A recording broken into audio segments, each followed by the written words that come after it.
On change de répertoire avec un plongeon dans la grande illusion façon nouvelle technologie. Dans le 10e arrondissement, au Palais des Glaces, un jeune homme crée des miracles. Rencontre avec Moula, le nouveau maître de la magie nouvelle.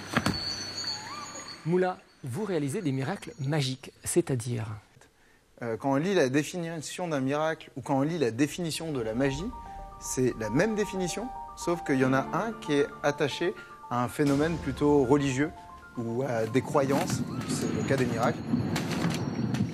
Votre truc, c'est l'apport de nouvelles technologies. Qu'est-ce qu'apporte à la magie l'utilisation de la réalité augmentée?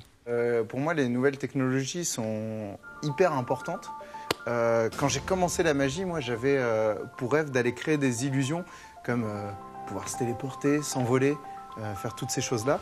Et en fait, quand j'ai commencé la magie, j'ai été frustré parce que je voyais que tout ce qu'on faisait en magie, c'était faire apparaître des foulards, avoir des confettis. Mais c'était très loin de ce que j'avais en tête étant enfant. Attention. 1, 2 et 3. Bam. Voilà. Oh, une nouvelle coque. Voilà, t'as une nouvelle coque. C'est votre travail d'ingénieur qui vous a porté à la magie. Pourquoi avoir réuni les deux? Dans l'ingénierie, on va être hyper méthodique pour créer quelque chose de super rationnel. Et dans la magie, on va être hyper méthodique pour créer quelque chose d'irrationnel. Et en fait, c'est la même démarche. Et quand on regarde l'histoire de la magie, il y avait Robert Houdin, qui est serrurier, qui était dans les mécanismes. Il y a eu Méliès, qui a mélangé les technologies du cinéma à l'époque avec la magie pour créer les effets spéciaux. Est-ce qu'il y a des limites aujourd'hui où on peut tout faire? On peut tout faire.